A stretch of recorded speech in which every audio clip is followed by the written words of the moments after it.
Hi everyone, I'm Zhiqing. On behalf of my co-authors, I'm going to present our work to work making virtual reality more inclusive for older adults, investigating aging effects on object selection and manipulation in VR. VR has been widely demonstrated to have benefits in promoting older adults' health and physical function. For example, reducing fall rates during training, enhancing dynamic balance, as well as functional balance, mobility, and reaction time. VR has also been found to positively impact older adults' cognitive abilities, with studies showing greater improvements in cognition and executive function through VR-based cognitive stimulation compared to traditional methods. Researchers has also been identified its potential to facilitate social connection among older adults. This has been accomplished through the development of remote communication and shared activities with friends in VR. Physical and cognitive declines often pose barriers and high risk to the usage of digital systems. From the perspective of interaction barriers in digital products, previous research was about the effects of aging on interaction tasks have demonstrated that older adults mostly incur high error or missing rates and much longer task completion time in contrast with younger people in target selection tasks, such as button clicks, pointing gestures, and mouse movements.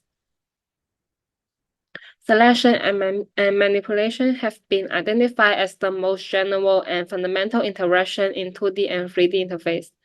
By understanding the performance and user experience of these two tasks, could also help understand the user experience problem in more complex interaction. To improve immersive experience with engaging and efficient interactions, many surveys and the design of selection and manipulation techniques in VR are put forward. While VR tools and applications have been tested and utilized broadly for older adults, it is common that those people are excluded from the development and design process, and the digital divide between younger and older people is largely ignored. For example, aging effects play a critical role in diminishing the experience of digital products. As previously discussed, elderly individuals experiencing age-related declines in motor functionality and degradation of cognitive condition are limited to fully participating in technology-centered activities. And recent study also demonstrated that VR may not be equally accessible for elderly people due to general interaction design issues. But no further user study were performed to evaluate the accessibility caused by age-related change. Moreover, the digital divide that significantly influences usage difference between younger and older adults may prevent older adults from acquiring similar levels of benefits through immersive VR scenes in their everyday lives. Hence, we conducted two user studies on target selection and target manipulation to answer these two research questions. How do spatial factors like target layout, distance from user, and interaction surface affect the interaction performance and user experience of older adults when interacting with VR? And how do their performance and user experience differ from younger adults? In this study, we aim to evaluate the performance and accessibility of different spatial factors, like position in VR space. Specifically, we evaluate and compare the object selection performance between older and younger adults. Each participant were asked to perform target selection tasks in this study. They use the interactor at the tip of the controller to touch the target. Then they will be asked to return to the initial position and touch the home object to switch to the next task. Here is the details of study design for study 1. All targets were generated based on these 4 factors, including horizontal offset, vertical offset, which were the viewing angle from the participant perspective, the distance of the target from participant, and the size of target. We also recorded both task performance and participant subjective feedback for the evaluation, including spatial deviation or error, which was the distance between the position participant click at and the target position. And completion time, the time from the start of the trials till the participant trigger the confirmed selection. We measure the workload of the task using the NASA TLS questionnaire and an additional question that assess the comfort level of each position on a 7-point Likert scale. In order to answer the two research questions, we split the result into two parts. The overall performance of older adults and its performance compared to the younger. The graph gives a summary of the spatial deviation and comfort level of older adults.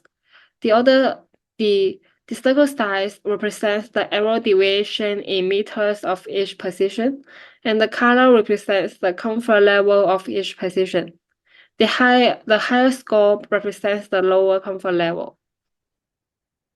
The target located in front of the participants were the most accurate, least time-consuming, and most comfortable to select.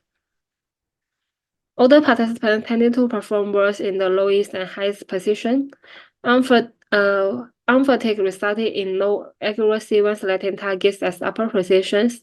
Also, the handset's weight might attribute to the low accuracy in lowest condition, in which the weight of the handset applied additional force in the vertical direction, thereby incurring additional effort to perform hand movement upside down. This plot summarizes the accuracy of both older and younger participants. The higher the bar, the lower the accuracy. In general, older participants have a lower accuracy than younger. We could merely see the trends of younger participants on the graph. So we're adjusting the graph to make the result of younger participants more salient. Older participants have worse performance with the horizontal and vertical offsets increased. Based on their feedback, this might due to the neck fatigue, which younger participants rarely mention. Older adults perceive excessive physical efforts on their neck while searching for targets, particularly those outside their field of view. The error deviation notably increased with distance for older participants, particularly the 0.75 meter distance condition. Specifically, we noticed a phenomenon of unable to reach among a few of the participants, which was restricted by their body condition and concern, although they reported healthy status during the experiment. Older participants took more time to complete the target acquisition task.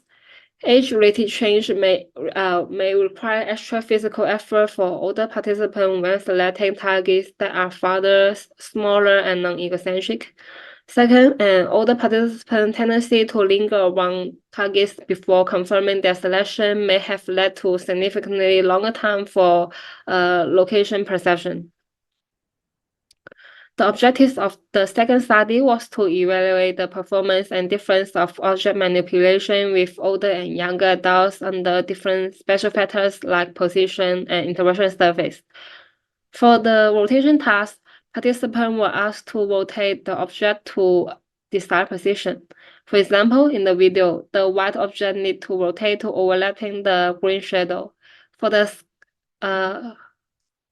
For the scaling task, participants were asked to scale the object to the desired size. In this study, we varying the surface on which the manipulation happened, the position where the object is located, and the inclination for rotation task and scale size for scaling task. Similar to the last study, spatial deviation, time, and subjective rating were recorded. Besides, we also interested to note the different pattern on target manipulation of participants. So we also record the number of attempts, which the number of times and participants have adjusted the object, and the adjustment per attempt, which the amount of transformation adjustment for each attempt. In general, older adults show worse performance in completing both rotation and scaling tasks. With regard to the rotation surface, both younger and older participants demonstrated similar performance trends, with the vertical surface requiring more time and yielding lower accuracy than the other two axes. Also, target and are difficult to observe for older participants when the rotation happens on the depth surface, where they mentioned that due to perspective difficulties, it was particularly difficult to see the targets that had been rotated 90 degrees in the depth surface. We derived several design considerations based on our result. Our research and empirical data emphasize that the amplitude of horizontal and vertical layouts negatively affects the performance and comfort level of completing target acquisition and manipulation tasks, which demonstrated that interventions tend to become more error-prone and time-consuming as the amplitude of spatial variation increases both vertically and horizontally. Hence, it is crucial to trading off the design of interaction region to avoid target overwhelm. For example, in the video, cluster of objects were placed at the center and augmented the objects at the edge. Also, future mid-air interaction should use the virtual plane that is easily perceived and operated by the user as the primary interaction surface. Empirical evidence gleaned from our research finding that participants tend to encounter challenge when engaging in mid-air interaction under conditions where their hand movements are not visually perceptible. Consequently, designing systems that emphasize the user side of views and facilitate clear visibility of their hand gesture could remarkably enhance the efficiency and overall user experience of mid-air interaction technologies. Due to time limit, we only have part of the result and design consideration. Please refer to our paper for more detail. Thank you.